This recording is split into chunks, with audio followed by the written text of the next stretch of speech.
Já estão vendo a minha tela compartilhada? Eu estou vendo. Ok, Sim. beleza. Eu vou até a página que nós paramos, tá, gente?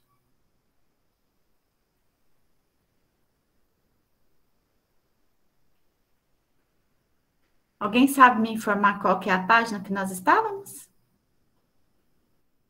52, professora. Ok. Não, é 61, aí já deve estar Ah, no é 62. É 61, 62 mesmo. Deixa eu ver. Eu falei errado, não é 52 não, 62. Só que nós tínhamos terminado a 62, já ia passar para 63. Ok. Ai, você não me deu, não?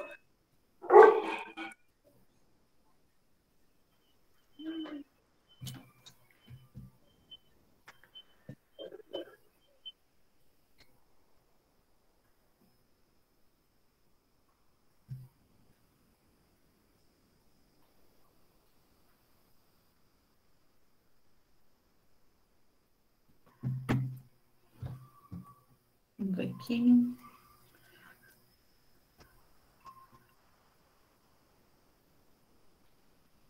Nossa, que demora para chegar na apostila, gente. Olha isso.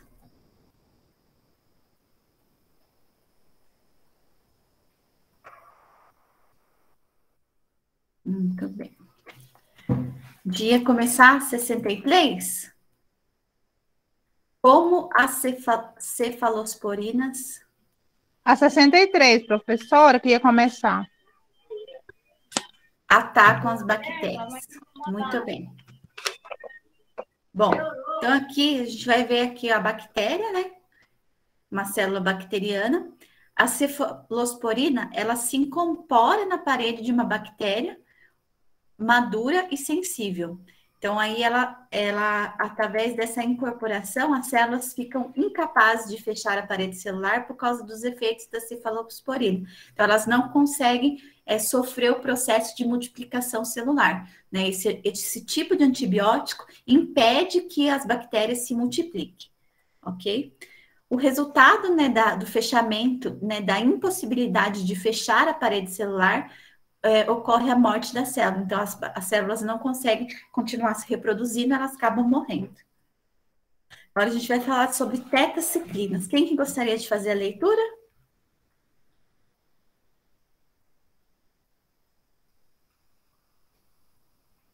Alguém gostaria de fazer a leitura de tetraciclinas?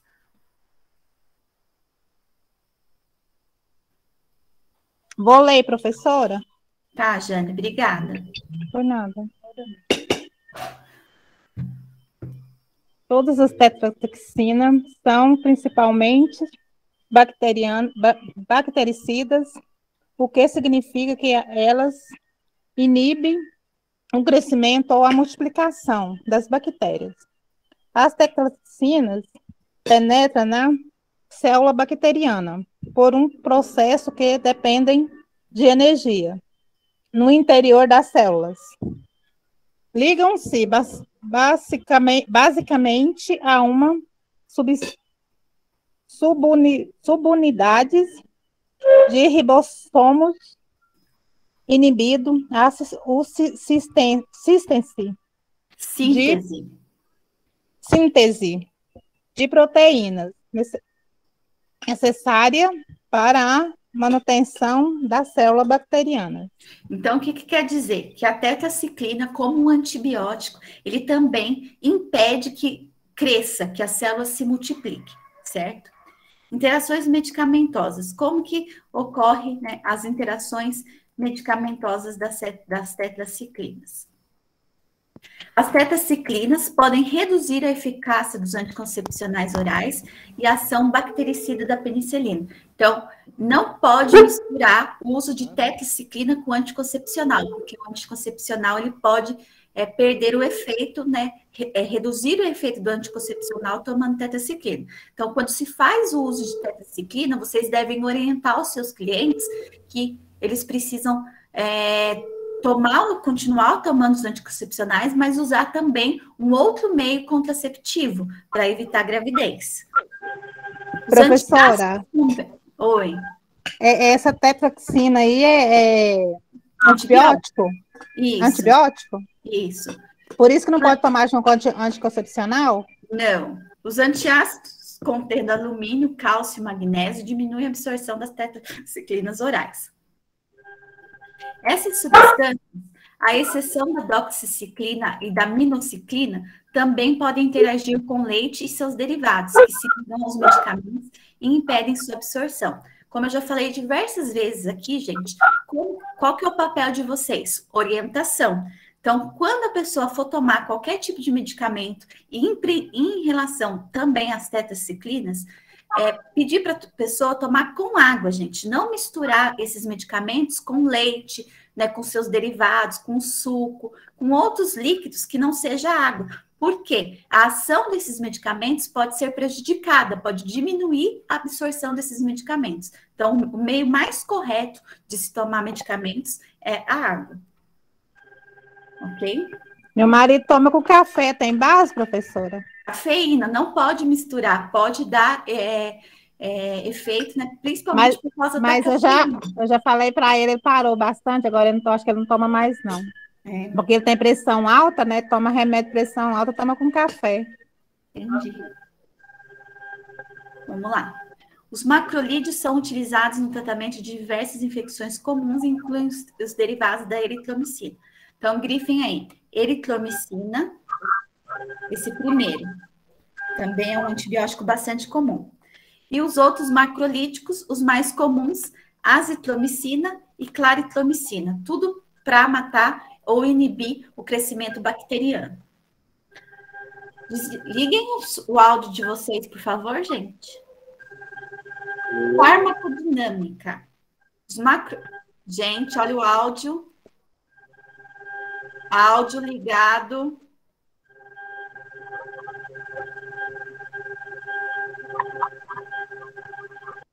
Professora, parece que dá com a mãozinha erguida. Ele queria falar, não? Não sei. Farmacodinâmica. Os macrolídeos inibem a síntese de proteína dependentes do ácido ribonucleico, de forma semelhante à clindamicina. Reações adversas, desconforto epigástrico, náusea, vômitos e diarreia. A maior parte, grande parte, né, de alguns antibióticos causam náusea, vômito, diarreia. Também é uma informação que vocês precisam dar, tá? Fluoroquinolonas são antibióticos sintéticos estruturalmente semelhantes. São administrados a pacientes com infecção do trato urinário, bem como para infecção respiratória superiores, como pneumonia e gonorreia. São os exemplos mais comuns. Grifem aí. Ciprofloxacino, levofloxacino, norfloxacino. Então, primeiro aqui vocês podem grifar ciprofloxacino, levofloxacino e norfloxacino. São os mais comuns que no dia a dia de trabalho de vocês vão aprender sobre esses medicamentos. Farmacodinâmica. O que eles fazem, né? Eles impedem a síntese de DNA durante a replicação bacteriana. Então, eles impedem que cresça DNA, que é a molécula, impedindo o seu crescimento, a sua multiplicação. Sulfonamidas, grifem aí. Sulfapentaxazol, que é o famoso Bactrim. Como eles agem no organismo? Eu já pedi para várias vezes desligar o áudio. O microfone, pessoal. Farmacodinâmica. Como que essas sulfonamidas agem? Impedem o crescimento dos micro-organismos ao inibir a produção de ácido fólico. A produção reduzida do ácido fólico diminui o número de nucleotídeos bacterianos, inibindo o seu crescimento. Então, a maior parte desses antibióticos, vocês conseguem observar que eles impedem, inibem o crescimento das bactérias. Eu vou colocar um vídeo aqui, como a gente está finalizando, né, o módulo 4, eu vou colocar um vídeo para vocês como que age a ação dos antibióticos.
para Recife, seu destino é decolar.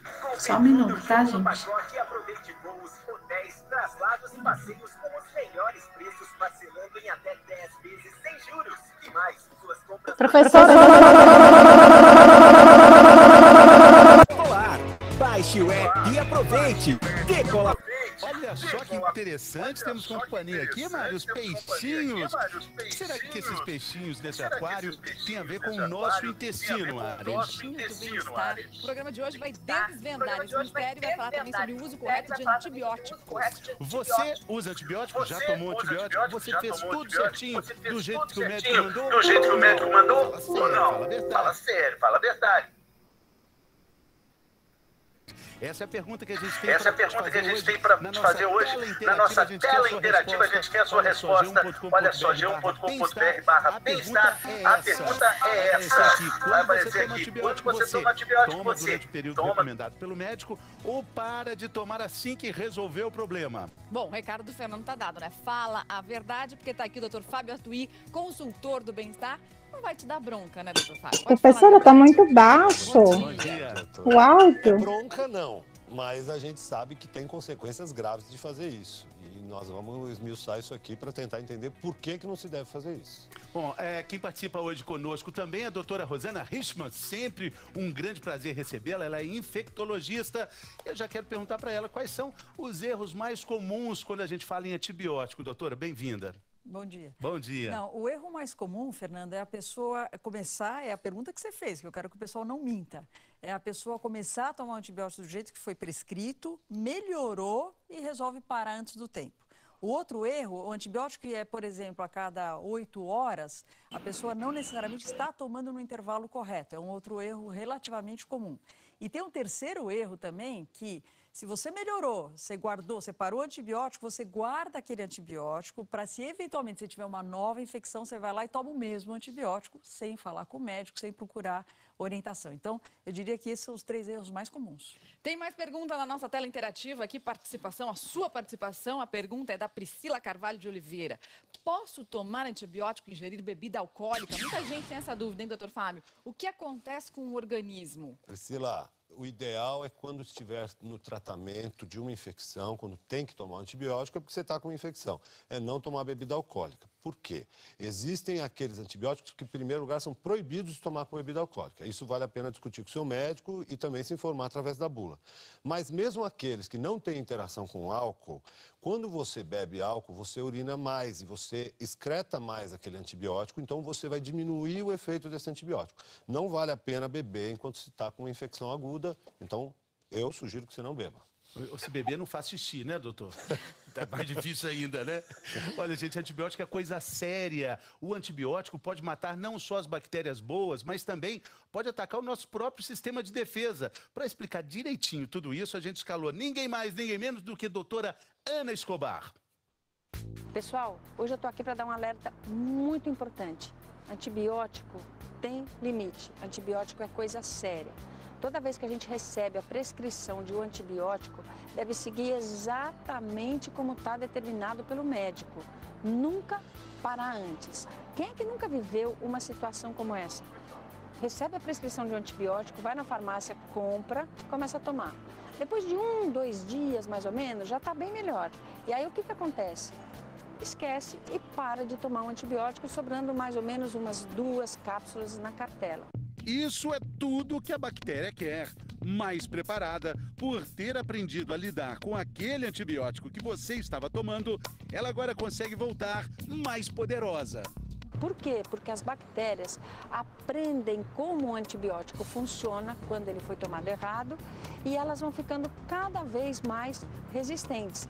A capacidade de adaptação das bactérias é muito maior do que a gente imagina. Tem bactéria que consegue até grudar uma cápsula em torno de si mesma, isso para impedir que o antibiótico chegue até ela. Outras são mais ousadas ainda, deixam que o antibiótico entre, mas logo conseguem anular o efeito dele com a ajuda de enzimas que elas mesmas produzem. Outro tipo de bactéria consegue outra proeza maior, O antibiótico entra, mas ela consegue expulsar o medicamento antes que ele a mate. E vão ficando cada vez mais complexas, como numa escada. Resultado, a gente tem que fazer antibióticos cada vez mais complexos. E para essas bactérias multiresistentes só tem um tipo de tratamento. Esse tratamento é injetável, com medicamentos antibióticos injetáveis que só podem ser administrados com as pessoas internadas no hospital. E não basta respeitar só o período determinado pelo médico, por exemplo, de 5 ou 7 dias seguidos. O horário entre uma dose e outra também deve ser seguido à risca, por exemplo, de 6 em 6 horas. Tomou 2 da tarde, tome de novo às 8 da noite. E por aí vai. Assim a gente garante que o antibiótico permaneça no nosso sangue 24 horas por dia para matar as bactérias que, aliás, não dormem. Siga sempre direitinho a prescrição do seu médico, seguindo os horários dos medicamentos, dos antibióticos e pelo tempo determinado na prescrição. Antibiótico, gente, é coisa muito séria. Tá dado o recado, então, doutora Ana. E você? Você leva antibiótico a sério? Você respondeu a nossa enquete. Vamos ver, então, o que você falou pra gente. Quando você toma antibiótico, 72% das pessoas confirmaram que tomam durante o período recomendado pelo médico. Agora, 28%, quase um terço, para de tomar assim que melhora. É muita gente. É muita gente, Mariana. E o médico não é que ele chutou um período. A quantidade de dias que é feito para tomar antibiótico está levando em conta a força do antibiótico, está levando em conta a sensibilidade daquela bactéria, a região que está acometida. Então é uma coisa que não vem assim de, então toma 7 dias ou toma 5 dias. É uma coisa que é bem estabelecida. Bem estudada. Justamente para que você tenha o efeito pleno. Tem a pergunta, tem mais uma perguntinha. Doutora Rosana, olha só a dúvida da Tainã Oliveira. Meu filho de 5 meses precisou tomar antibióticos por 10 dias. Mas com 6 dias parei de dar porque ele já estava melhor. Poderia ter dado algum problema?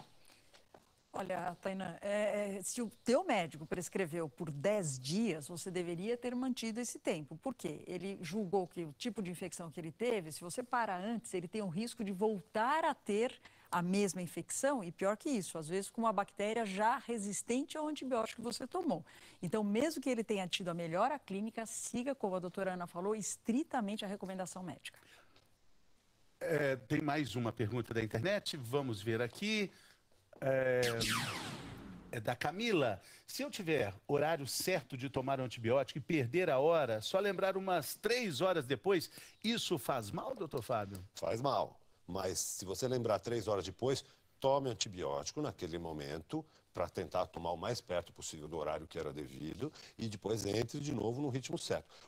A periodicidade entre um antibiótico e outro também tem a ver com a forma como esse antibiótico é metabolizado. Então também é estudado, não é chutado, esse é 6 horas, esse é 12 horas. Agora, vamos supor, vamos pegar o exemplo aqui. Se ele tinha que tomar meio-dia, esqueceu, foi lá, tomou 3 da tarde. O outro, ele toma adiando mais 3 horas para frente? Então, se você começar a errar e adiar muito, vai acabar que você tem que tomar, às vezes, antibiótico no meio da noite. Então, aí você pode fazer uma licença poética e adiantar um pouquinho, tomar menos de 6 horas de distância o outro, para que você consiga entrar num horário adequado também, né?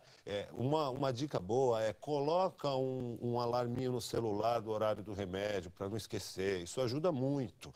Porque é importante que você tome no horário certo para que o nível sérico, ou seja, a quantidade de antibiótico que está no sangue, esteja constante, esteja acima de um certo nível o tempo todo. Senão você trata a infecção e depois para de fazer efeito. Faz efeito, para de fazer efeito, quando você erra os horários. Isso é muito ruim. Escrever na caixa os horários também ajuda, né, doutora? Doutora Rosana estava dizendo que é comum o paciente chega com uma dor de garganta terrível e já logo pede um antibiótico mais forte para acabar com aquilo. Não é bem assim. A dose do antibiótico, o poder do antibiótico faz diferença e é só o médico que pode avaliar isso, né, doutora? Exatamente. Dependendo da infecção e o tipo de bactéria que você vai ter, o médico vai te prescrever um tipo de antibiótico específico. Quanto mais específico o antibiótico for para aquela sua infecção, melhor para você, porque você vai deixar de matar bactérias que não estão causando infecção.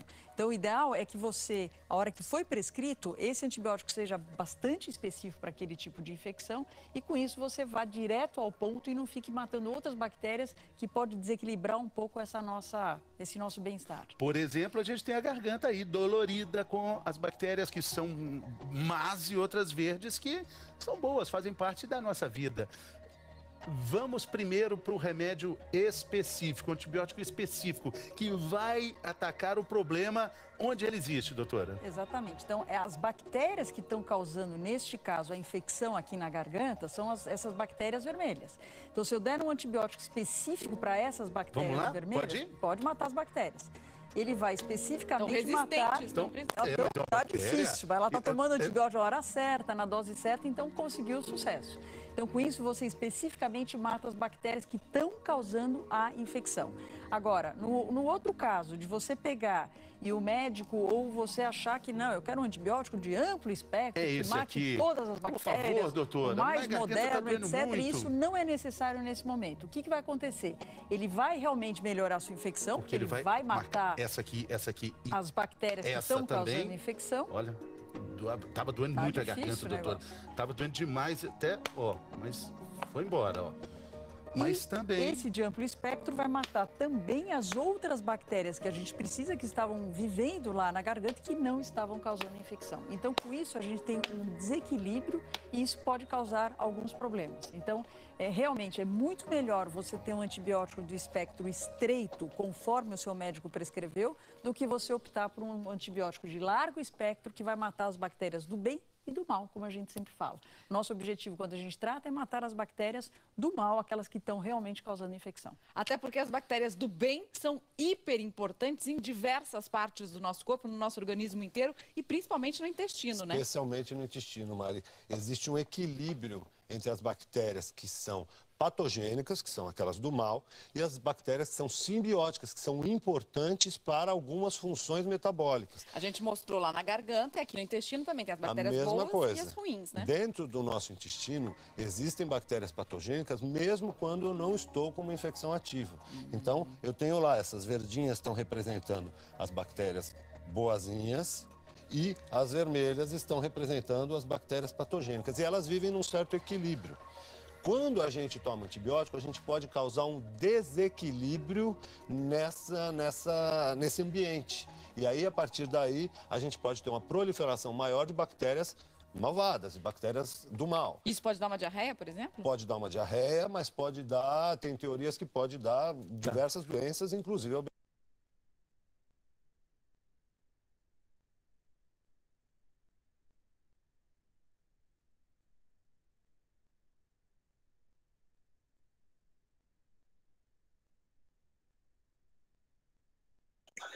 Aqui ficou mudo.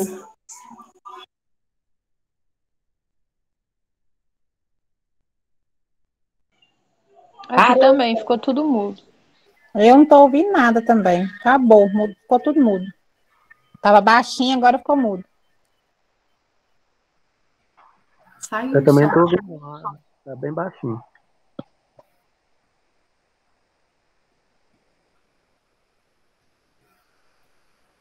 Ué. Professora, não estou ouvindo nadinha, que os colegas também não. Calma, gente, eu estou vendo aqui o que aconteceu.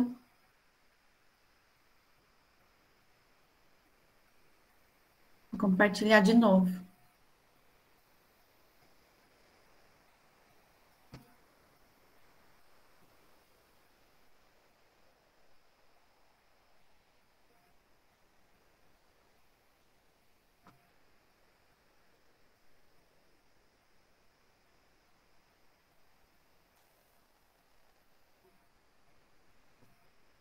Livro da tua flora, então antibiótico. Vamos primeiro para o... Mata as bactérias que estão caras nesse momento. O que vai acontecer? Mas melhor você ter um antibiótico do espectro estreito. Voltou, gente? Voltou. Ok. Agora sim. Conforme o seu médico prescreveu, do que você optar por um antibiótico de largo espectro que vai matar as bactérias do bem e do mal, como a gente sempre fala. Nosso objetivo, quando a gente trata, é matar as bactérias do mal, aquelas que estão realmente causando infecção. Até porque as bactérias do bem são hiper importantes em diversas partes do nosso corpo, no nosso organismo inteiro e principalmente no intestino, né? Especialmente no intestino, Mari. Existe um equilíbrio entre as bactérias que são patogênicas, que são aquelas do mal, e as bactérias que são simbióticas, que são importantes para algumas funções metabólicas. A gente mostrou lá na garganta e aqui no intestino também, que as bactérias boas e as ruins, né? Dentro do nosso intestino, existem bactérias patogênicas, mesmo quando eu não estou com uma infecção ativa. Então, eu tenho lá, essas verdinhas estão representando as bactérias boazinhas, e as vermelhas estão representando as bactérias patogênicas. E elas vivem num certo equilíbrio. Quando a gente toma antibiótico, a gente pode causar um desequilíbrio nesse ambiente. E aí, a partir daí, a gente pode ter uma proliferação maior de bactérias malvadas, de bactérias do mal. Isso pode dar uma diarreia, por exemplo? Pode dar uma diarreia, mas pode dar, tem teorias que pode dar diversas doenças, inclusive a obesidade. Doutor Fábio, a gente está vendo aí os verdinhos e os vermelhinhos, que também existem aqui na garganta, né? O corpo todo, Fernando.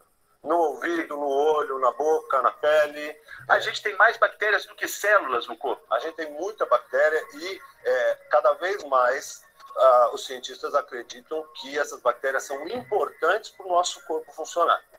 A importância dessas bactérias está sendo cada vez maior. E aí, se a gente pegar de novo o exemplo, se a gente tivesse um antibiótico aqui de amplo espectro, como vocês chamam, ele tiraria todas essas bactérias. Quando a gente toma muito antibiótico, quando não é necessário, a gente pode diminuir a quantidade de bactérias no nosso intestino e, com isso, a gente teria um ambiente que está favorável para bactérias, com alimento, com calor, com umidade, vazio de bactérias. E aí, eventualmente, uma bactéria malvada que aparecesse por ali, ela poderia encontrar um ambiente ultra favorável para ela, se proliferar, e aí você teria um intestino desequilibrado com bactérias ruins.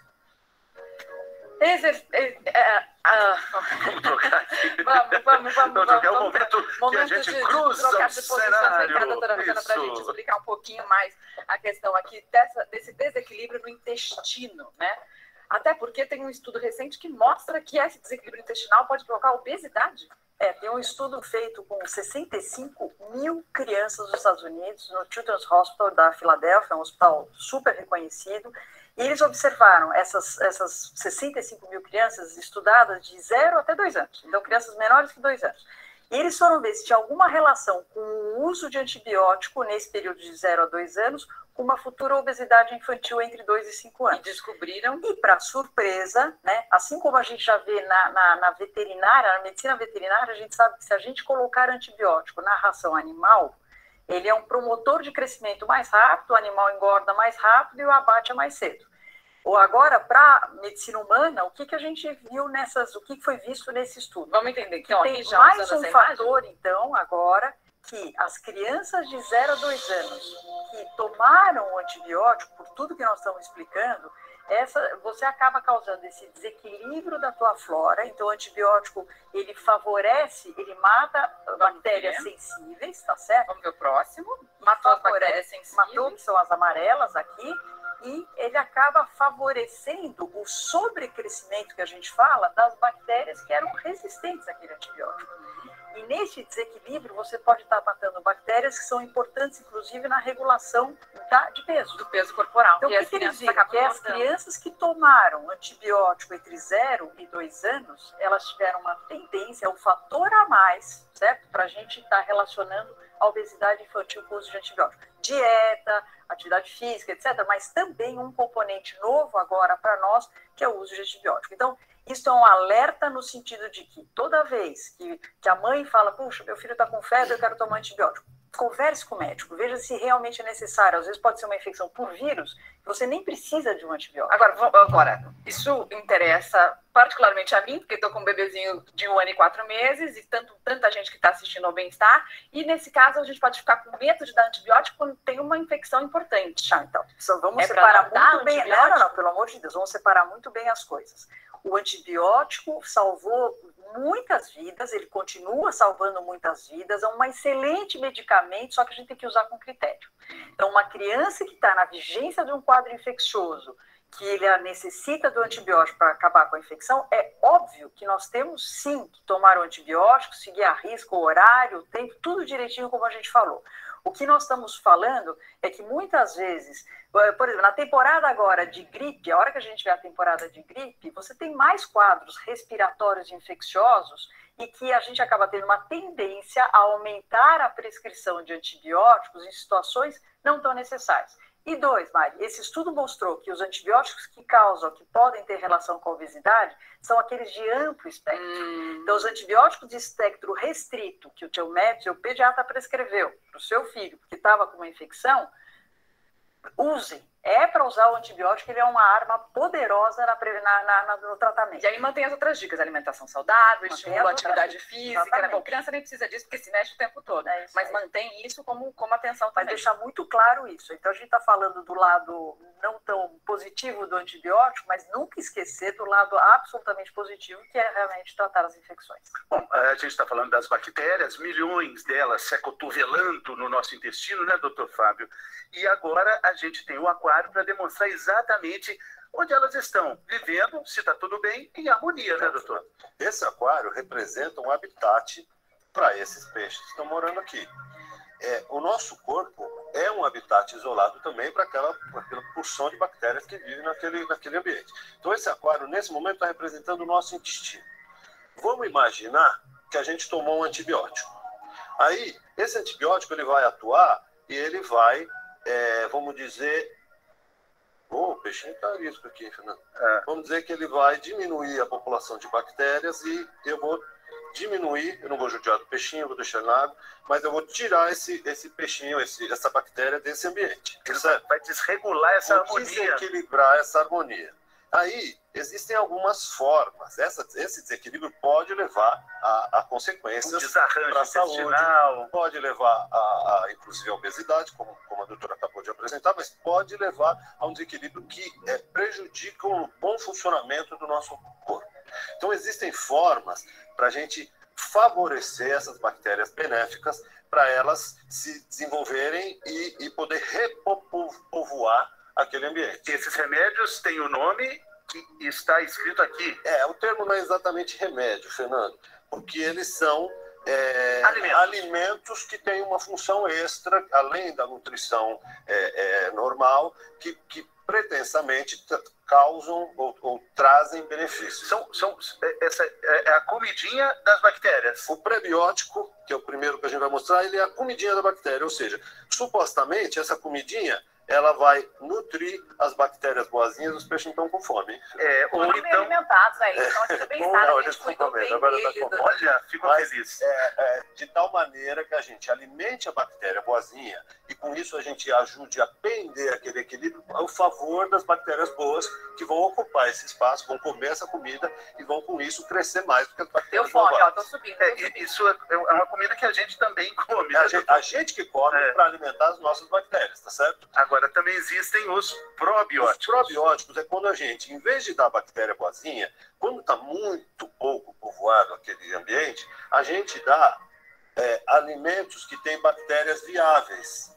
Olha, caindo os peixes. A gente colocou mais peixinho no aquário, colocou mais bactéria. Que é comer alimentos que têm bactérias que vão povoar novamente o nosso intestino, o nosso corpo, de tal maneira que a gente busque novamente aquele equilíbrio favorável e de bem-estar e de saúde.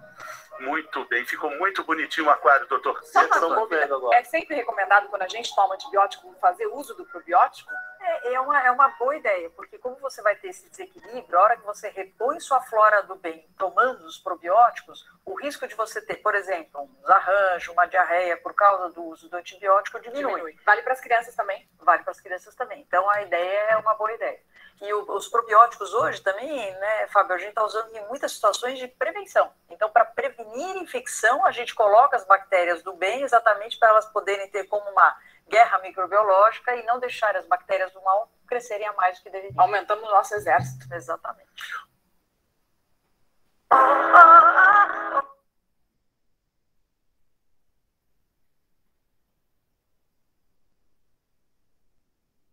Bom, pessoal, para quem não conseguiu ver o link, tá aqui, tá?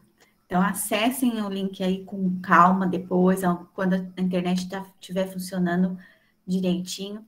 Acessem o link para vocês entrarem novamente, caso vocês precisem tirar alguma dúvida. Mas como foi bem explícito ali, né? E como eu falo diversas vezes, todo cuidado é pouco com o uso de antibiótico, né? Então, nós, assim, vocês que vão estar trabalhando, né, na área da saúde, devem fazer essa questão, né, de vocês orientar, né? A parte de vocês orientar. Pode falar. Lidinara Alencar. Gente, só levantem a mãozinha quando vocês quiserem falar alguma coisa. Alguém tem alguma dúvida, quer falar alguma coisa, fazer alguma pergunta? Estão me ouvindo, pessoal? Sim. Ah, porque tem gente que falando que tá mudo. Gente, aqui para mim está muito alto. Eu já falo muito alto. Eu não tenho como falar mais alto do que isso. Então, eu peço para vocês deem uma olhadinha no áudio de vocês, porque para mim tá normal. Para mim aqui tá normal. Eu tô ouvindo vocês perfeitamente. Tá? Diana, pode falar. Assim, professora, o meu bebê, ele tem 2 anos de idade. E ele foi 2 vezes no hospital, né? Ele foi diagnosticado com virose. Aí passaram a amoxicilina pra ele. Só que no fim era amoxicilina. Só que no fim era sarampo. Nossa. Era virose. Sarampo é viral, né? Não, na verdade. Isso, porque ele tava com as manchinhas e como ele teve febre muito alta mesmo, aí falaram que era por causa da febre. Aí a primeira médica que viu o caso dele falou assim que não era virose. E o outro falou que era. Quando ele passou antibiótico por 10 dias. Só que depois, no dia que eu vi o meu bebê, ele tava todo pipocado, um monte de mancha. Aí fui ver, o médico falou, não era virose, era sarampo. Aí ele era me cuidar até, né, com chá caseiro assim, porque não tinha remédio para cura, né? Não, porque tem que esperar os 7 dias para o vírus sair do corpo. Isso. Assim, acaba sendo um erro, né, professora? Do doutor que passou amoxicilina, né? Não tem o que fazer, né? Infelizmente, não tem o que fazer, né? Sim. Vamos lá. Aí, professora, eu não dei antibiótico para ele mais, porque não era virose. Entendi. Atenção farmacêutica, módulo 5. Então, agora é um módulo muito importante, tá, gente? A gente vai falar sobre atenção farmacêutica ao paciente hipertenso. Então, a gente vai falar de hipertensão arterial. O que seria uma hipertensão arterial, gente? É uma desordem, né, no organismo, principalmente no sistema circulatório, aonde as artérias tendem a exercer uma maior pressão, né? O sangue tende a exercer uma maior pressão dentro das artérias, fazendo com que suba a pressão, né? Por isso que a gente fala que subiu a pressão, porque a artéria ela está sendo pressionada, né, com um impulso aí do sangue. Quem que gostaria de ler?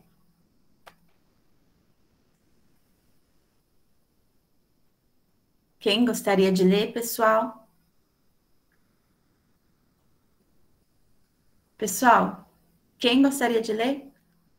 Alguém pode ler, por favor? Posso. Me desculpa, mas eu não vou ler porque eu não estou conseguindo enxergar. Pode começar, Jane. Peraí, professora, só um minuto, porque saiu da minha... Saiu aqui. Vou voltar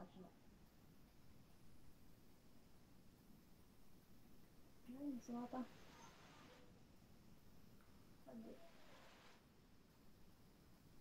É qual página mesmo? 67.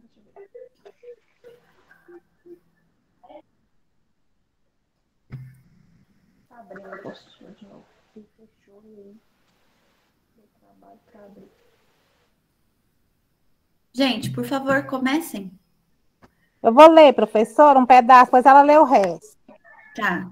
A hipertensão arterial é uma patologia que se caracteriza por uma desordem crônica, geralmente assintomática.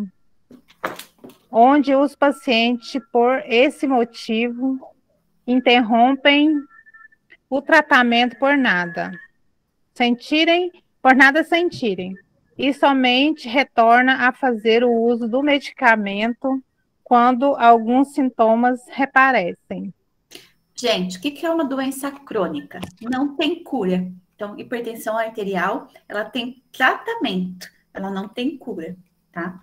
Pode continuar. A hipertensão é um dos principais problemas de saúde no Brasil. Elevam o custo médico-social, principalmente pelas suas complicações, como as doenças cerebrovascular, arterial, coronariana e vascular de extremidades, além da insuficiência cardíaca e da insuficiência renal crônica. Desde 1963, as doenças cardiovasculares superam as outras por causa de mortes, sendo responsáveis atualmente por 27% dos óbitos. As tendências de risco de morte por doenças cardiovasculares são diferentes nas diversas regiões, com queda no sudeste e no sul, aumentando no centro-oeste e nordeste e estabilidade no norte. Gente, as doenças, né? A hipertensão, ela está muito relacionada a doenças do cérebro, né? As doenças arteriais e principalmente vasculares. Então, se não tratada, ela pode causar insuficiência cardíaca, insuficiência renal crônica, tá? Então, por isso que a pressão arterial, ela tem que ser tratada, tá? Então, ela tem que ter medicação aí para os medicamentos hipertensos. Pode continuar. Quem gostaria de continuar? Quem gostaria de continuar? Pode ser, professor. Quem? Wellington, pode continuar.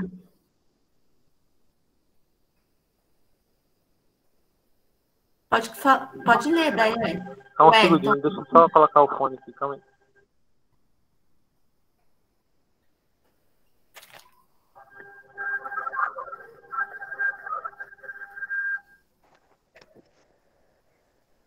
Deixa eu ver aqui. Não tô dando para ver aqui, deixa eu só minimizar. Na hipertensão temos, aí embaixo aí, ó, na hipertensão temos, depois de 27% lá embaixo. Na hipertensão temos a elevação da pressão arterial. É, isso mesmo.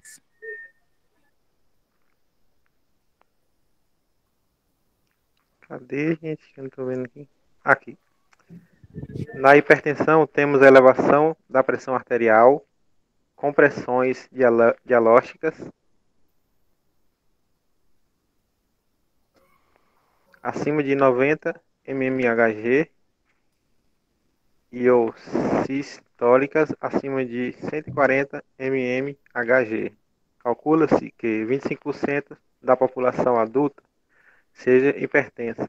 Então, aqui, gente, está falando dos valores. Só um minutinho. Aqui está falando dos valores. Então, como que a pessoa pode ser considerada uma pessoa hipertensa? Quando ela apresenta valores de 14/9. 12/8, 13/8 é normal, tá, gente? Essa pressão está dentro de um quadro normal. 14/9 já é considerado uma hipertensão.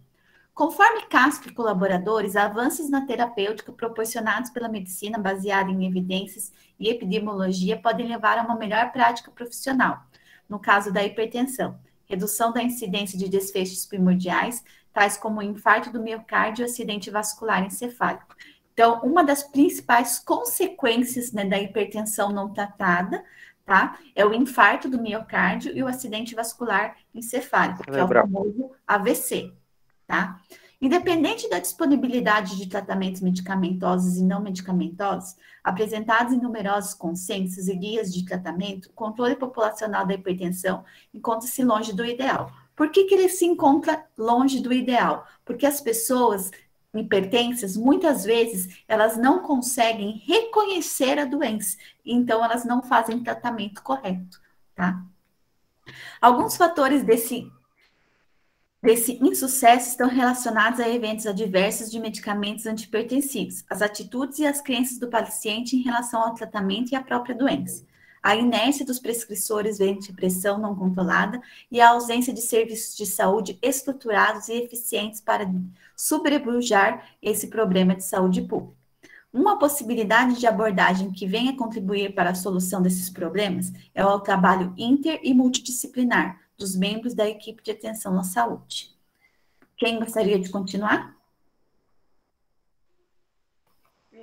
Conforme a Organização Pan-Americana de Saúde 2004, sabe-se que a hipertensão somente é diagnosticada em 2 em cada 3 indivíduos hipertensos, 68,4%.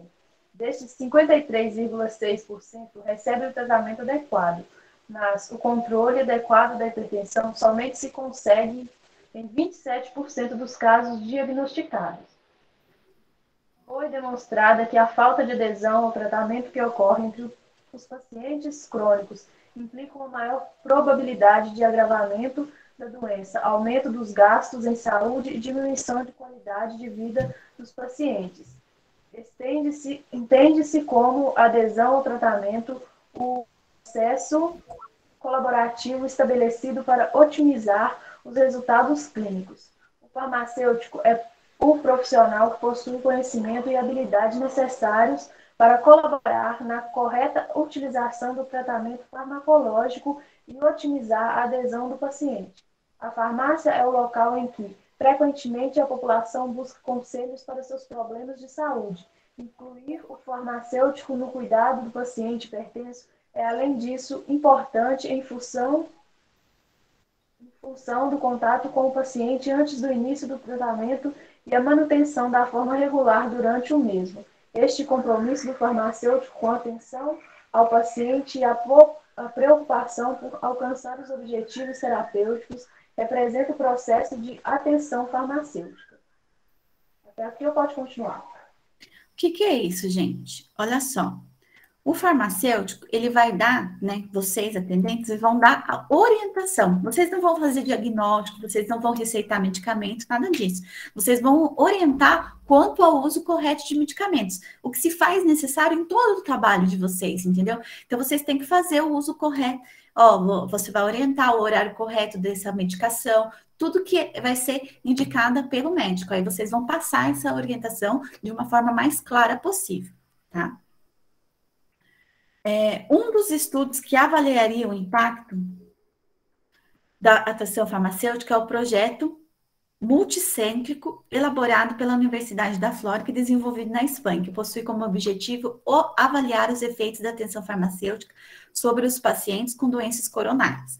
Os resultados evidenciaram uma diminuição na taxa de reinfartos no grupo de intervenção e uma menor utilização de recursos de saúde. A proposta da atenção farmacêutica ao paciente hipertenso surge como uma maneira de amparar o paciente junto aos complexos fatores envolvidos com a hipertensão arterial.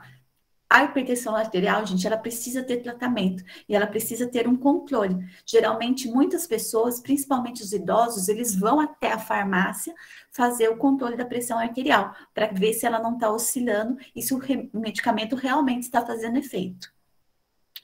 Facilitador da adesão ao tratamento. A adesão ao tratamento pode ser definida como grau de consequência entre prescrição e comportamento do paciente. Cabe ao farmacêutico avaliar a prescrição e reforçar os conselhos dos prescrições ao paciente e ao aconselhar para a necessidade do cumprimento das medidas farmacológicas e não farmacológicas. Auxiliar o paciente junto aos fatores de risco. A prevenção dos fatores de risco pode diminuir a mortalidade da população hipertensa associada ao uso de medicamentos. Entre os fatores mais importantes associados à hipertensão, podemos citar o que está associado, né, às causas da hipertensão. Então, vocês podem grifar aí na apostila de vocês. obesidade, tabagismo e colesterol elevado. Então, pessoas obesas, quem fuma e quem tem colesterol elevado, que é a taxa de gordura, né, elevada no organismo, elas têm uma propensão a apresentar hipertensão arterial, né? Então, tem alguns fatores aí que é necessário, né? Controle da obesidade, parar de fumar, diminuir a concentração de alimentos ricos em gordura e tudo mais. Quem gostaria de ler?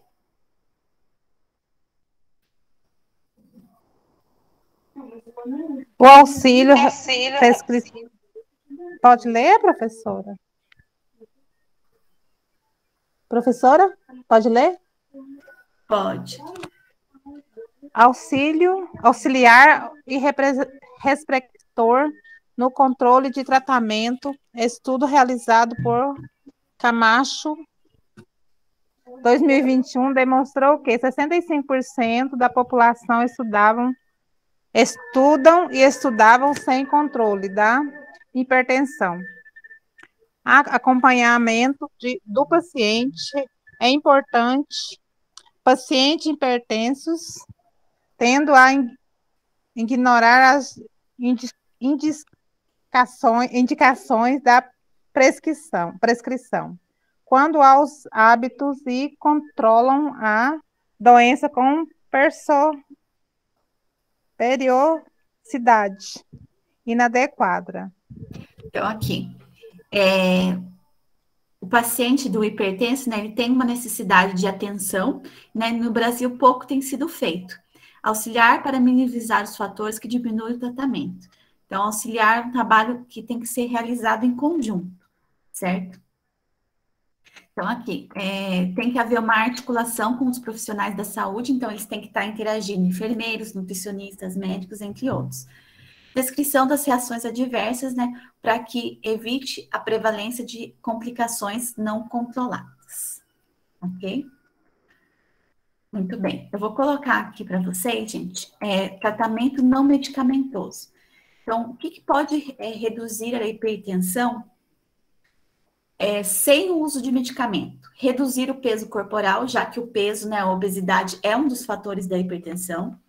Redução da ingestão de sódio, já que a alta concentração de sal pode ser um fator de hipertensão. Ingerir mais potássio, uma dieta rica em vegetais e frutas.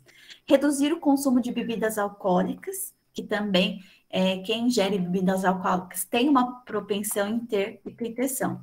E a prática de exercícios físicos regulares, que está associada a uma qualidade de vida melhor. Então, há relação entre o grau de atividade física e a incidência de hipertensão. Praticar exercícios regularmente reduz a pressão, tá? Então, quais seriam essas medidas associadas à diminuição de hipertensão? Abandono ao fumo, ao tabagismo, controle do diabetes e das dislipidemias. O que são dislipidemias? Gordura no sangue. E evitar medicamentos que elevem a pressão arterial. Tá? Eu vou colocar um videozinho aqui para vocês assistirem.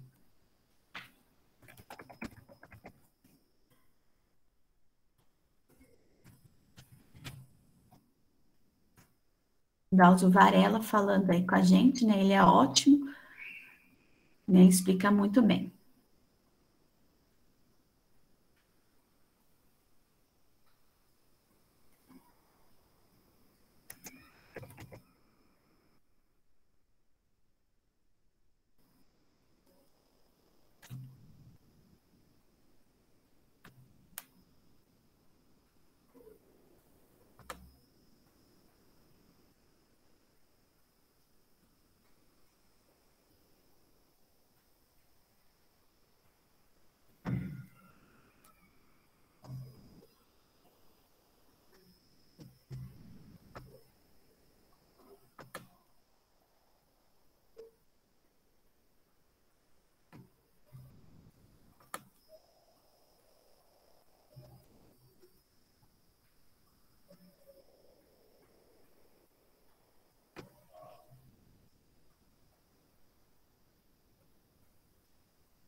gravidade da hipertensão fica sempre mascarada, porque quando a gente vê aqueles rankings de maiores causas da morte, nunca aparece pressão alta.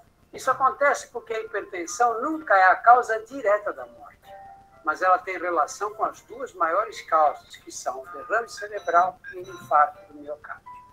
A pressão alta é responsável por cerca de 65% dos infartos que tiram a vida de 85 mil brasileiros por ano, o que dá mais ou menos umas 230 mortes por dia. É uma doença especialmente perigosa porque é traiçoeira. A hipertensão não causa sintomas até que surjam os problemas, as complicações que ela causa. Aquela história de sentir dor de cabeça, pontos brilhantes na visão, isso só acontece quando você tem uma pressão que está muito alta, exageradamente alta, chegou a 20, 21, e até aí, quando isso acontece, ela já provocou danos graves em diversos tecidos. A recomendação é para as pessoas que têm pressão completamente normal, medi-la uma vez por dia, desde sempre, porque já existem jovens e até crianças hipertensas. Uma vez que a hipertensão é diagnosticada, a medida fundamental é você seguir o tratamento à risca, o que é difícil, porque as pessoas às vezes não sentem nada e acham que estão ótimas.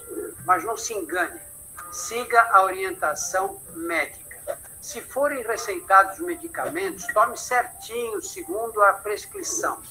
E preste atenção, eles não são suficientes para controlar a pressão arterial. Vai ser necessário você promover algumas mudanças no estilo de vida. As principais, você também sabe. Coma sal com moderação. O sal é importante, você não deve excluí-lo, não. Mas ele tem que ser usado com parcimônia. Tem que ser usado em quantidades pequenas. Elimine o saleiro que fica em cima da mesa. Os alimentos já costumam levar sal na preparação. E não é necessário adicionar mais. Cuidado com os embutidos, devem ser consumidos em pequenas quantidades. Linguiça, presunto, bacon, que costumam ter muito sal. Não fume, o cigarro estreita os vasos e isso agrava a hipertensão. Aumente a ingestão de frutas, cereais integrais, grãos, laticínios com pouca gordura. Esses alimentos têm potássio, cálcio, magnésio, que ao contrário do sódio, ajudam a baixar a pressão. E por fim, lembra da orientação de medir a pressão uma vez por ano? Essa recomendação é só para quem não tem pressão alta. Quem tem hipertensão deve medir com mais frequência. E deve fazer, sabe o quê? Comprar um aparelhinho. Não é tão caro. Compre um aparelho para ter uma ideia do que está acontecendo com a sua pressão e meça com frequência em casa. Olá, meu nome é Augusto Nogueira e nesta curta apresentação vou revelar como uma pequena tribo isolada nas profundezas da floresta amazônica esconde o segredo para reverter a hipertensão arterial de forma 100% natural, eliminando a necessidade de medicação, tudo em um curto prazo de 17 dias. Então, clique no botão abaixo do vídeo e vamos começar isso logo. Olá, meu nome é Augusto Nogueira e nesta curta apresentação vou revelar como uma pequena tribo isolada nas profundezas da floresta amazônica esconde o segredo para reverter a hipertensão arterial de forma 100% natural, eliminando a necessidade de medicação, tudo em um curto prazo de 17 dias. Então, clique no botão abaixo do vídeo e vamos começar isso logo. Olá, meu nome é Augusto Nogueira e nesta curta apresentação vou revelar como uma pequena tribo isolada nas profundezas da floresta amazônica esconde o segredo.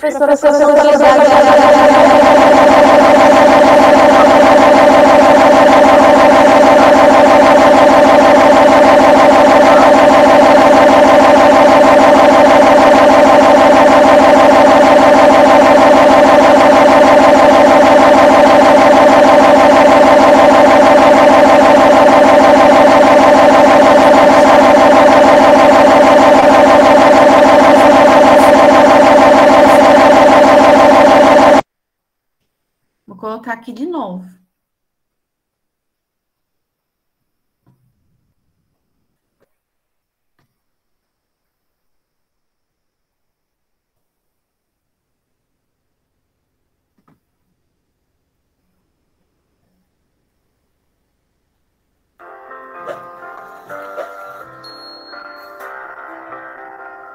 gravidade da hipertensão fica sempre mascarada, porque quando a gente vê aqueles rankings de maiores causas da morte, nunca aparece pressão alta. Isso acontece porque a hipertensão nunca é a causa direta da morte, mas ela tem relação com as duas maiores causas, que são o derrame cerebral e o infarto do miocárdio. A pressão alta é responsável por cerca de 65% dos infartos que tiram a vida de 85 mil brasileiros por ano, o que dá mais ou menos umas 230 mortes por dia. É uma doença especialmente perigosa porque é traiçoeira. A hipertensão não causa sintomas até que surjam os problemas, as complicações que ela causa. Aquela história de sentir dor de cabeça, pontos brilhantes na visão, isso acontece quando você tem uma pressão que está muito alta, exageradamente alta, chegou a 20, 21, e até aí, quando isso acontece, ela já provocou danos graves em diversos tecidos. A recomendação é para as pessoas que têm pressão completamente normal, medi-la uma vez por ano. Desde sempre, que já existem jovens e até crianças hipertensas. Uma vez que a hipertensão é diagnosticada, a medida fundamental é você seguir o tratamento à risca, o que é difícil, porque as pessoas às vezes não sentem nada e acham que estão ótimas. Mas não se engane, siga a orientação médica. Se forem receitados medicamentos, tome certinho, segundo a prescrição. E preste atenção, eles não são suficientes para controlar a pressão arterial. Vai ser necessário você promover algumas mudanças de estilo. As principais, você também sabe. Coma sal com moderação. O sal é importante, você não deve excluí-lo não, mas ele tem que ser usado com parcimônia, tem que ser usado em quantidades pequenas. Elimine o saleiro que fica em cima da lista. Os alimentos já costumam levar sal na preparação e não é necessário adicionar mais. Cuidado com os embutidos, devem ser consumidos em pequenas quantidades. Linguiça, presunto, leite, costumam ter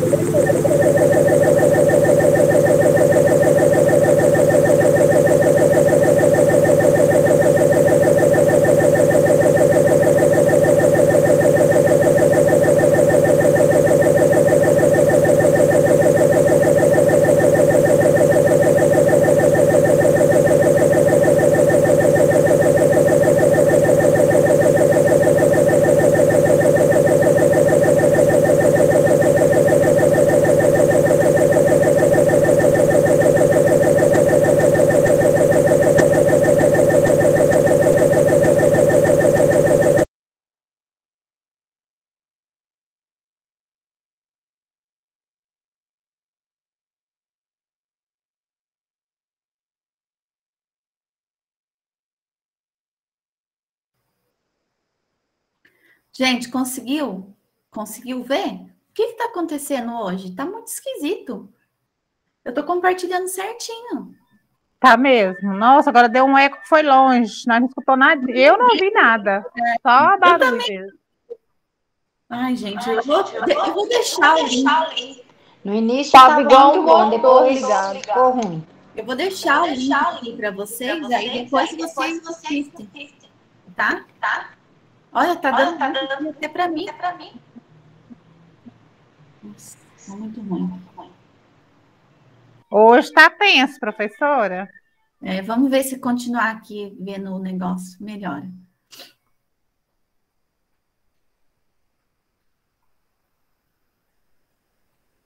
Estão vendo a apostila? Sim, eu tô vendo.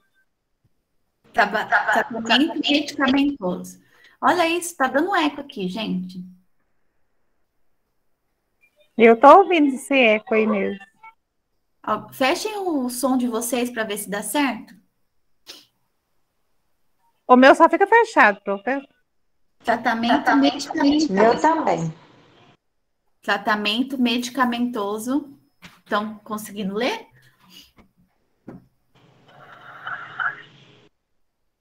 Pessoal? Sim. Princípios gerais. O medicamento deve ser eficaz por via oral, bem tolerado e permitindo o menor número possível de doses diárias. Em paciente em estágio 1, iniciar o tratamento com menores doses. Respeitar no mínimo 4 semanas para aumentar a dose, substituir monoterapia ou mudar a associação dos fármacos. Instruir o paciente sobre a doença, planificação e objetivos terapêuticos, necessidade do tratamento continuado e efeitos adversos dos fármacos. Quais são os medicamentos antihipertensivos?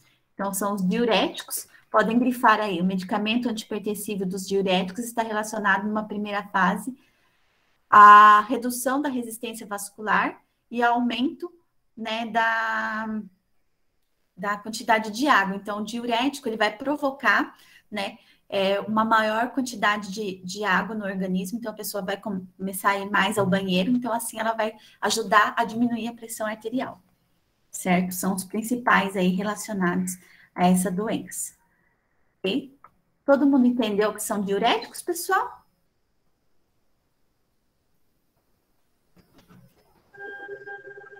Sim.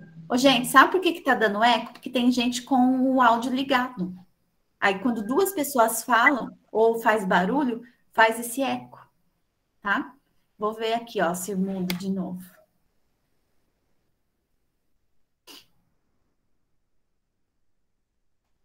Tá muito alto, não tá dando muito. Vamos ver aqui.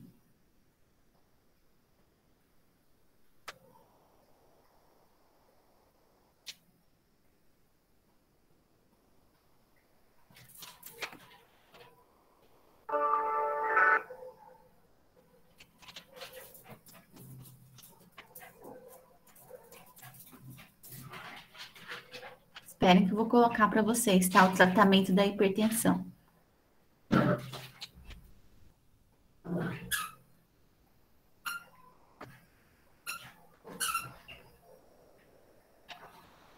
Eu vou deixar o meu som desligado, o meu vídeo desligado, e vocês também deixem o som desligado de vocês, tá? Vou indo lá.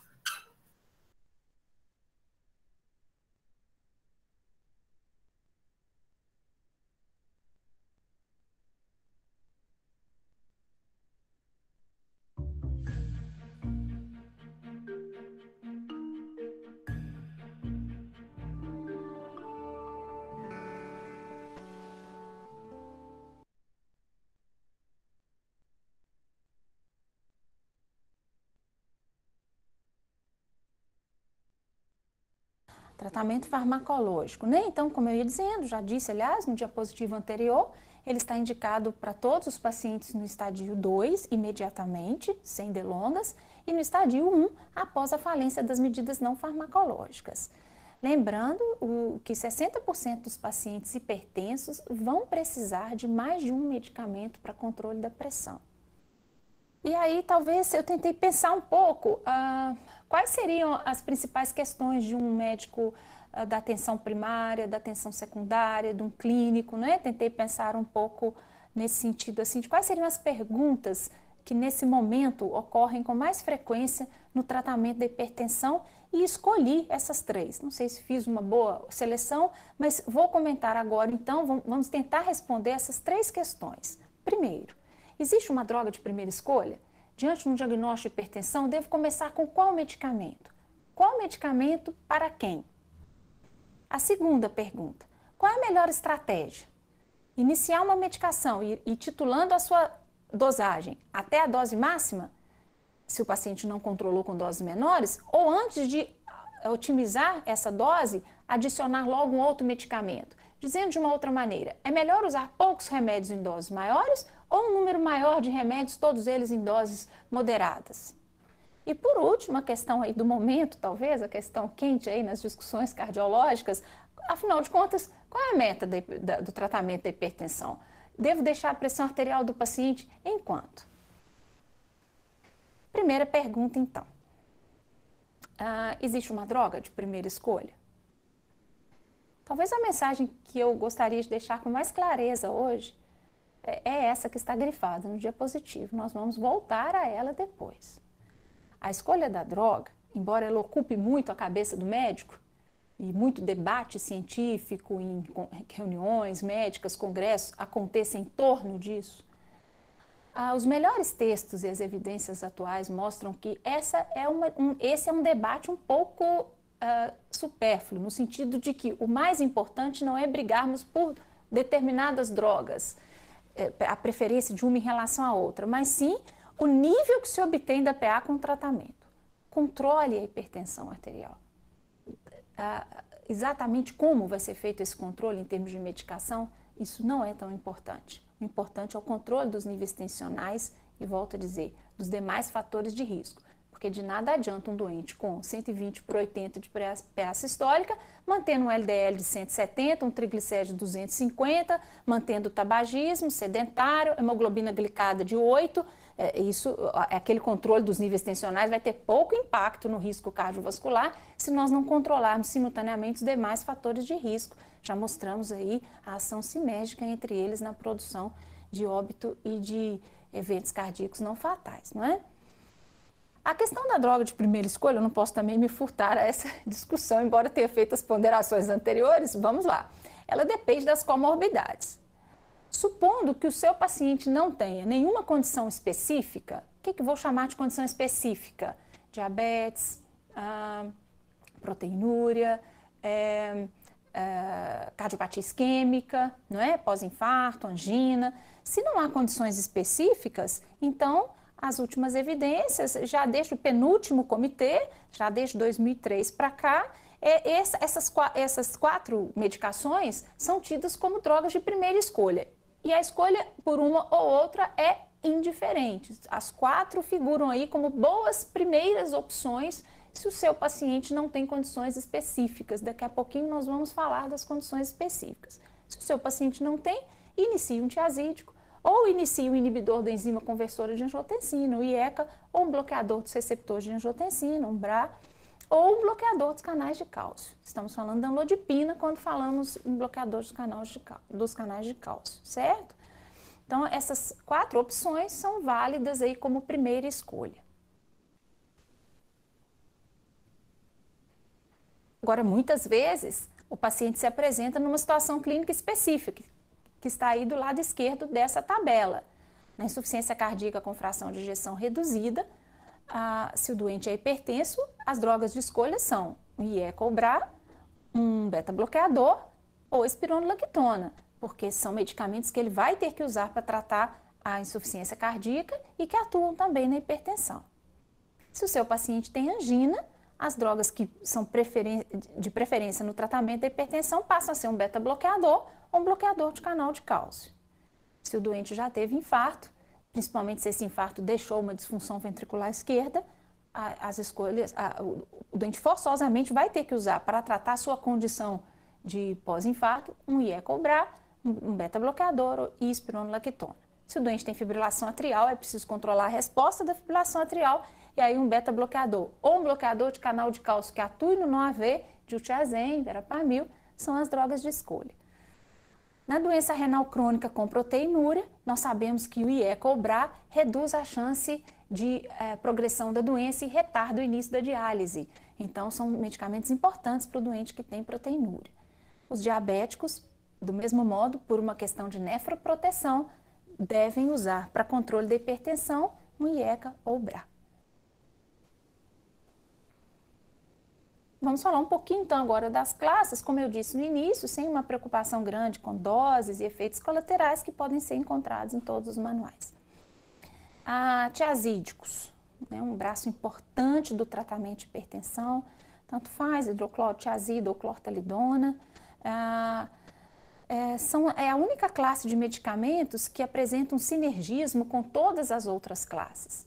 Então, o paciente usando mais de uma medicação para hipertensão e sem usar tiazídico, isso é considerado uma prática médica muito passível de crítica, não é? Já que eles são sinérgicos com outras classes, é preciso empregá-los nessa associação, quando são necessários mais de um medicamento.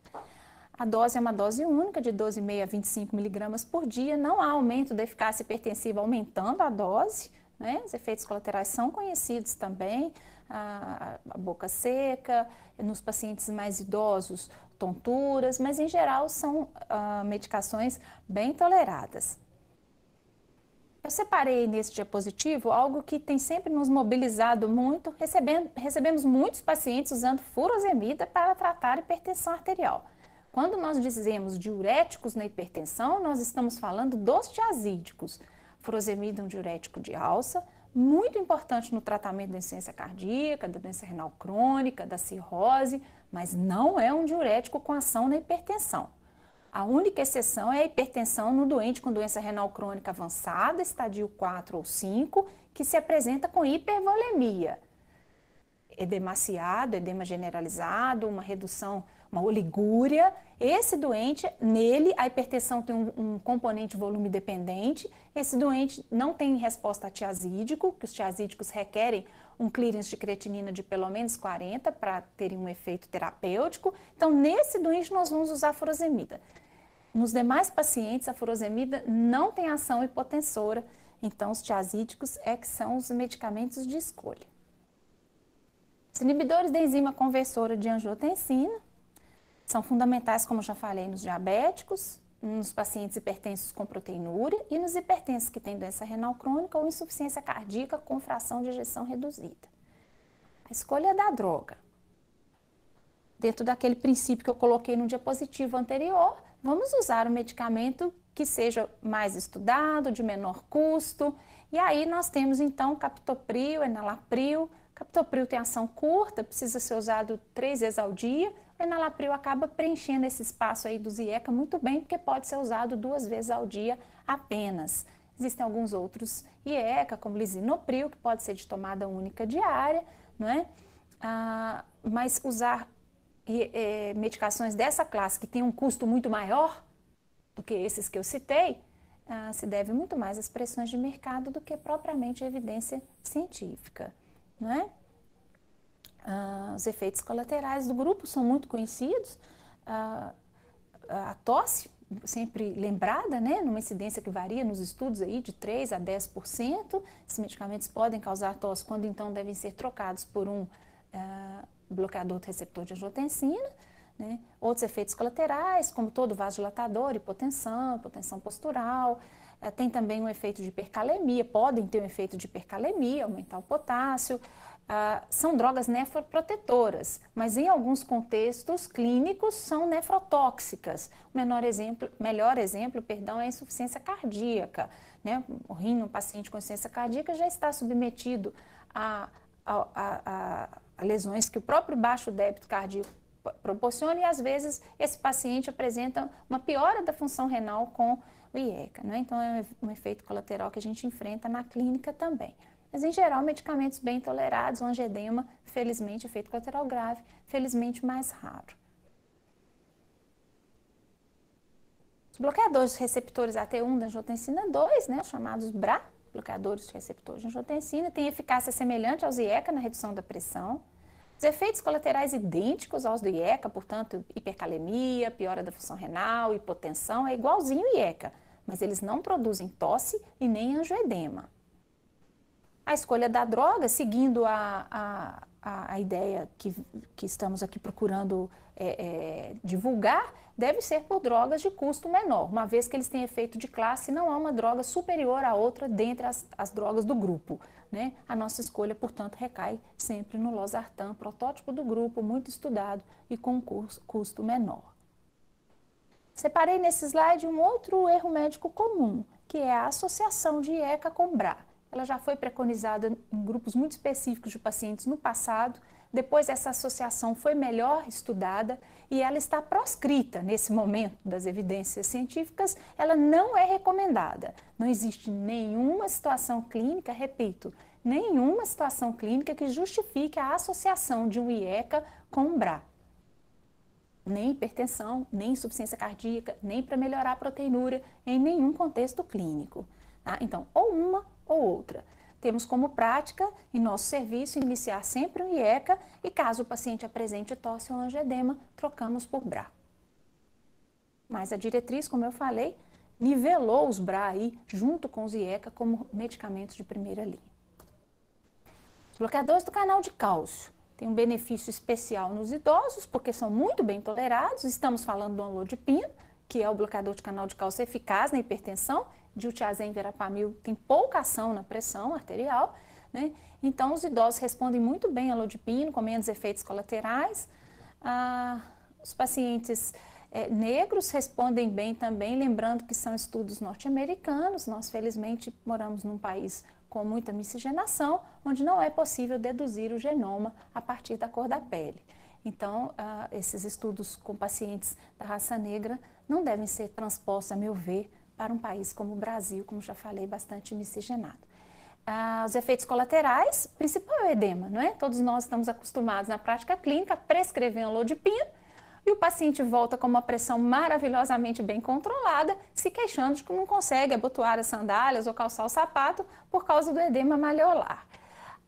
O que a literatura coloca e nós fazemos na prática clínica é tentar pesar as coisas, ver com o paciente se esse edema é discreto, se ele é mais importante, principalmente naquele paciente hipertenso grave, em que o edema não está sendo muito incômodo. Muitas vezes eu negocio com o paciente um tornozelo um pouquinho mais gordinho, né, pela permanência, para que eu possa continuar usando o amlodipina. Pacientes com pressão de mais fácil controle, ou que o edema seja mais importante, não tem jeito, tem que trocar o amlodipino por outra classe de medicação. Beta-bloqueadores.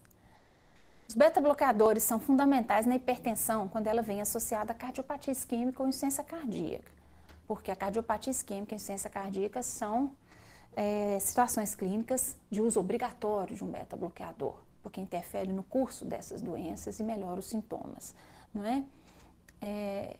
Entretanto, no paciente que nunca apresentou cardiopatia isquêmica nem insuficiência cardíaca, estou no item 2 aí do slide, existe uma dúvida levantada recentemente na literatura quanto à menor eficácia dos beta-bloqueadores como tratamento da hipertensão para prevenir eventos cardiovasculares, prevenir um primeiro evento.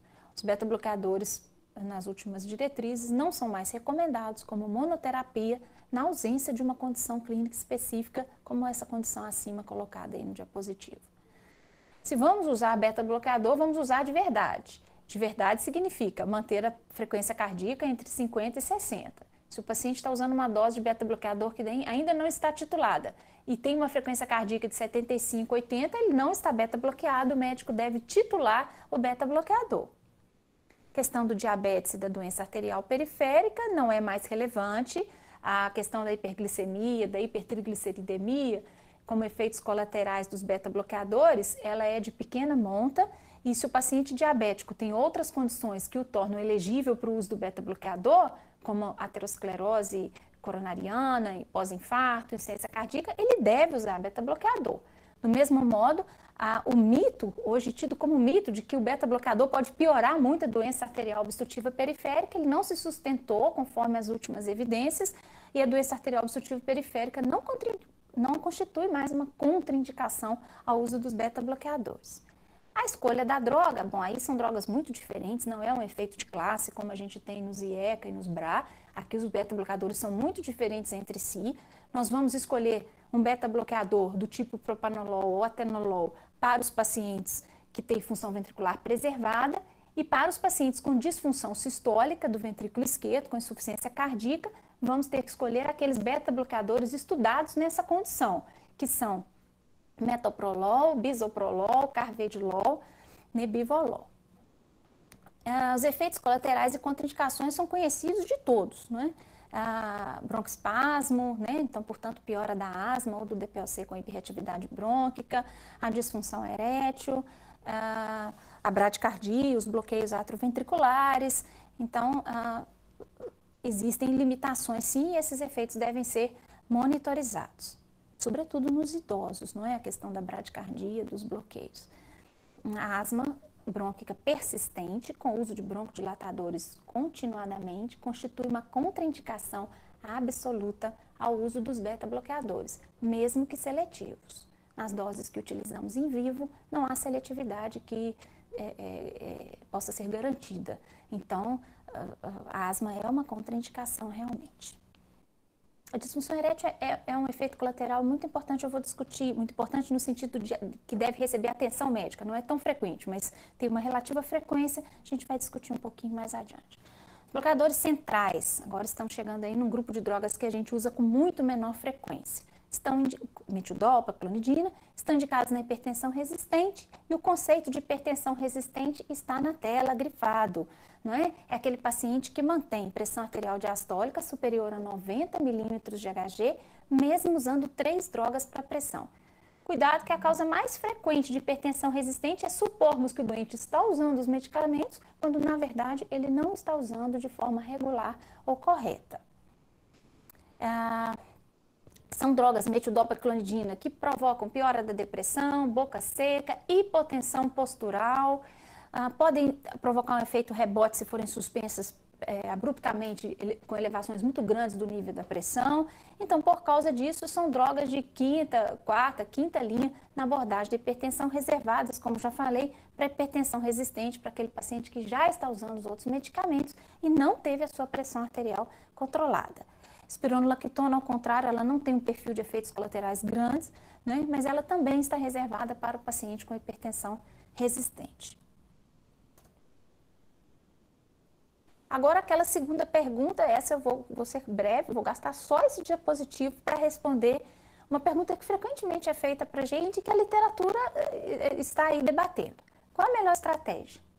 Titular uma droga até a sua dose máxima antes de adicionar uma outra medicação, uma segunda ou terceira droga, ou adicionar a segunda ou terceira droga antes de atingir-se a dose máxima da medicação já em uso? Bom, essa é uma questão fácil, as duas estratégias são possíveis, fica a gosto do freguês, segundo a diretriz de 2014. Então, isso não é tão relevante. A meta. Devemos controlar a pressão arterial até que nível? Né? O que está bom? 140 por 90 está bom, 130 por 80 também está bom, tem uma coisa que é melhor do que a outra. Então, a diretriz brasileira, 2010, as metas a serem atingidas, ela coloca lá hipertenso no estádio 1 ou 2 com risco cardiovascular baixo e médio. Então vejam vocês que a meta depende do valor da pressão, mas depende dos outros fatores de risco. Quem é esse doente? Não é uma meta exatamente igual para todos, não é? Porque esses pacientes são diferentes conforme a associação de fatores de risco. Então, se o paciente tem essa hipertensão estádio 1 ou 2 com risco cardiovascular calculado da forma como quiserem, usando a tabela que eu forneci, aqui que eu relembrei, né, vocês, ou usando o Framingham, usando o score do American Heart, enfim, definimos o risco como baixo e médio, considerar então a pressão como controlada se ela estiver abaixo de 140 por 90, valendo sempre o maior número, né? Se o paciente tem 130 por 100, a pressão dele não está controlada. Se ele tem 150 por 80, não está controlada, vale o maior valor. Na segunda linha da tabela, hipertensos e pacientes com comportamento limítrofe, mas com risco cardiovascular alto ou muito alto, ou com 3 ou mais fatores de risco, ou que sejam diabéticos, com síndrome metabólica ou lesões de órgão-alvo, também os pacientes com doença renal crônica com proteinúria devem ter um controle mais intensivo da pressão, com pressão em torno de 130 por 80 ou inferior. Essa era a proposta da American Heart em 2010. Sociedade de Cardiologia Europeia, em 2013, se antecipando à Sociedade Norte-Americana, que foi publicar o seu joint em 2014, né? Eu não quero ler a tabela com vocês, até porque vejo que ela está um pouco ilegível, mas quero chamar a atenção para o seguinte. O número proposto aí de meta da pressão é 140 por 90 na tabela inteira. Então, a ESC vem em 2013 dizendo, olha, não se preocupe tanto com o diabético, com o paciente com doença renal crônica, com proteinúria. A meta da pressão para ele também é menor que 140 por 90. Mas ela publica essa tabela com cores diferentes, mostrando no verde aí o menor risco, progredindo até o vermelho os pacientes com risco maior. Então, ela reconhece que os riscos dos pacientes são muito distintos conforme a associação de fatores de risco. Na porção esquerda, na primeira coluna da tabela, nós temos pacientes hipertensos sem nenhum fator de risco, com 1 ou 2, com maior do que 3, com equivalentes de doença cardiovascular. E aí, à medida que você vai progredindo aí nessa coluna, com mais fatores de risco, o paciente vai sendo considerado como mais grave. E para a 8ª publicação do Comitê Nacional para Controle, Avaliação e Controle da Hipertensão norte-americano, então publicado aí em 2014, conforme a referência que está no diapositivo, né? A meta foi proposta 140, menor que 140 por 90 também para todos, mas aí veio com uma polêmica muito grande, que vem sendo debatida continuadamente. Esse comitê veio com a novidade de que os idosos acima de 60 anos, neles nós deveríamos ser mais permissivos, introduzir o tratamento apenas se a pressão sistólica estivesse maior ou igual a 150, diastólica maior ou igual a 90, e uma meta nos idosos mais permissiva também, seria considerado paciente controlado, aquele com pressão menor que 150 por 90. Pouquinho depois saiu o estudo SPRINT, né? E o estudo SPRINT foi então investigar, incluindo 9.361 pacientes, muitos deles idosos. Então, relembro lá que havia uma proposta de sermos mais permissivos com os idosos, mas o SPRINT incluiu idosos, incluiu pacientes de alto risco cardiovascular, exceto diabéticos, e sorteou esses pacientes para tratamento intensivo. O que o estudo SPRINT definiu como tratamento intensivo? Uma pressão sistólica muito arrojadamente controlada, menor que 120 por 80. Isso seria comparado com o tratamento padrão, que seria uma pressão menor que sistólica menor que 135 a 139. E foram comparar os grupos, tratamento intensivo versus tratamento padrão, com relação ao desfecho primário, que seriam eventos combinados: óbito por causa cardiovascular, infarto não fatal, AVC ou internação por insuficiência cardíaca. E que o SPRINT encontrou? Encontrou algo que de uma certa maneira nos surpreendeu pelo tamanho do benefício, né? Só quero discutir aqui a primeira linha da tabela, o desfecho primário, né? Que é uma combinação daqueles eventos que eu citei. Então, uma taxa de eventos ao ano, né, de 1,65% no grupo de tratamento intensivo, com uma taxa de 2,19% ao ano nos pacientes com tratamento padrão. Isso deu um P significativo e, mais importante do que o P, chama atenção aqui para o número de pacientes que eu preciso tratar. Preciso tratar apenas 62,5 pacientes para evitar hipertensos de maneira intensiva, pressão menor que 120 por 80, para evitar um evento cardiovascular combinado, evitar ou morte cardíaca, ou AVC, ou infarto, ou internação por insuficiência cardíaca. É um NNT que nós consideramos muito assim, de muito impacto, é um NNT que não é muito alto, né? Então, tratar apenas 60 pacientes para evitar um evento cardiovascular, eu confesso que o estudo SPRINT nos deixou assim mais motivados a tentar o controle da hipertensão de maneira mais intensiva. Entretanto, outro lado da moeda, que sempre existe, foi um pouco mais de efeitos colaterais. Creatinina mais elevada, mais hipotensão postural, mais síncope, mas no paciente que não tem risco de queda, no idoso que não tem risco de queda, que não é frágil, que não usa polifarmácia por outros motivos, a ideia divulgada pelo estudo SPRINT é controlar a pressão em níveis muito normais, né? Na prática clínica nem sempre é possível por causa dessas outras limitações que eu citei que a gente tem no paciente idoso. E aí vai a ciência com seu pêndulo, não é? Então a meta proposta pelo estudo SPRINT está aí menor que 120 sistólica, o sétimo joint em 2003, aqui no lado inferior esquerdo do slide, propunha menor que 130 nos doentes de alto risco. Do lado direito, aqui inferior, o joint atual de 2014 já não propunha mais 130 nos doentes de alto risco, propunha menor que 140, sendo que ainda incluiu os idosos aí num outro tipo de controle, né? Os pacientes com idosos aí poderiam ter um valor mais permissivo aqui no canto direita, mais no alto, propondo aí valores menores que 150 para os idosos acima de 60 anos. Nós temos aí, né, 120, 130, 140, 150 e a meta vai oscilando como um pêndulo conforme as evidências vão sendo publicadas e temos que tomar a nossa decisão, fazer essa leitura crítica e acompanhar aí as evidências à medida que elas vão se acumulando, não é? Situações especiais. Os idosos, um grupo particularmente complexo para tratamento, não é? Por vários motivos que eu já citei, efeitos colaterais, risco de queda, polifarmácia, né? E caminham muito bem, parece, com hidroclorotiazida ou clortalidona e amlodipina. Na insuficiência cardíaca, já comentamos também, cardiopatia isquêmica, diabéticos, já comentamos, arritmias, fibrilação atrial, já comentamos também, os pacientes com arritmia ventricular devem ter prescrição de um beta-bloqueador, se essa arritmia for significativa. As gestantes são um grupo completamente à parte, não é? Muitos medicamentos estão contraindicados na gestação, muitos antihipertensivos estão contraindicados, estão liberados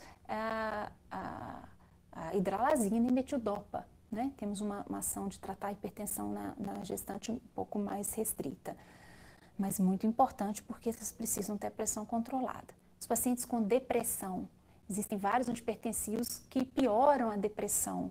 Então, destaque para os beta-bloqueadores e para os bloqueadores centrais ou simpaticolíticos do tipo clonidina, metildopa. Se o seu paciente já tem depressão, a escolha de um beta-bloqueador ou de um bloqueador central não é interessante.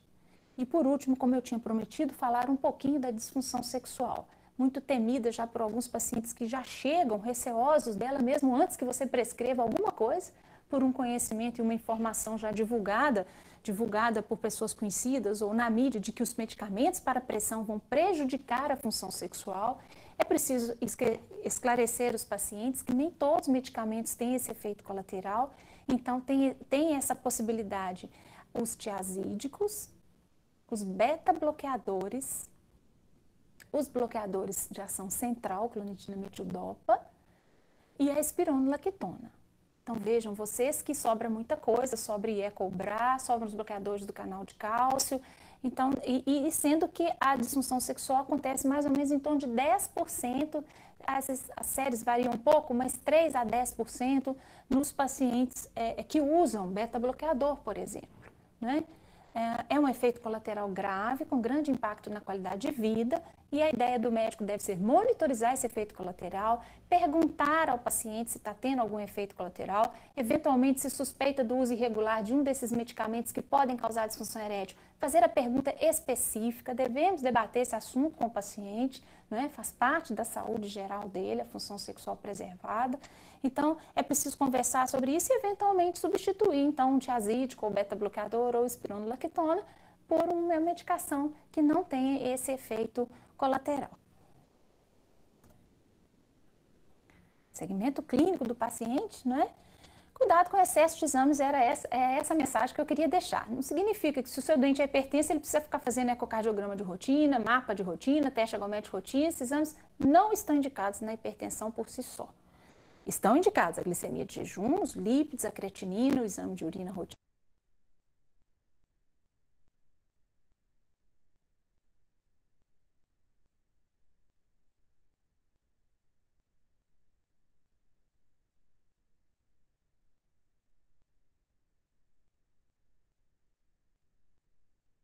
Dela também, não sei, eu acho que deve ser, não sei se é a minha internet, o que está acontecendo, está oscilando demais, tá? Uma pessoa com problema de pressão alta é quando ultrapassa o valor de 13/8, 130/80 já é hipertensão, tá? Professora? Oi. Tive uma dúvida. Pode falar? Igual ela falou lá, que tem muitos medicamentos de pressão que dá tosse, né? Aí, meu esposo toma o Brazart. Ele tem uma tosse, será que é provocado por ele? Pode ser. Tem números. Porque ela não especificou, né? Não. Sim, ela especificou, ela falou alguns, mas não sei se são todos que provocam. Não são todos, né? Não são todos. Pois Gente, eu vou parando por aqui, porque realmente a minha internet está oscilando demais, tá?